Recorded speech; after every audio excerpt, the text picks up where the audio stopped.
Nire astea, egia esan ez dut berezitasun handirik nabaritu, zenean Euskara Elkarte baten lan egiten dut, eta igual egunerokoan badaukat jarrera hori, beti euskaraz lehenengo hitza euskaraz egitekoa, baina bai gertatzen da administrazioko bai ogasuneko bulegoan eta baita Eusko Jaurlaritzako bulegoan tokatu zaizkidan langileek ez dakitela euskaraz.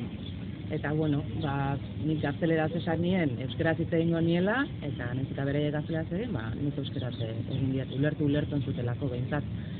Eta, harrigarria iruditu zait oraindikan ere administrazioan horrelako euskaraz ezakin jendea aurkitzea, harrituta. Hori batetik, eta gero bestetik, balio izan dit aste honek kontzientzia hartzeko, uste nuena, baina gaztelera gehiago hitz egiten datelako.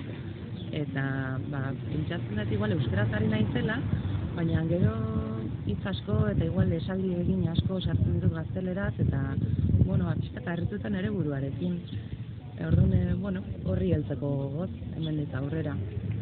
Eta hori, esperientzia bezala oso baliagarria iruditu zait, kontzientzia hori hartzeko eta aurrera egiteko, nondik heldu edo jakiteko, eta ere, norberak ere ikusteko ninditune hutsune horiek.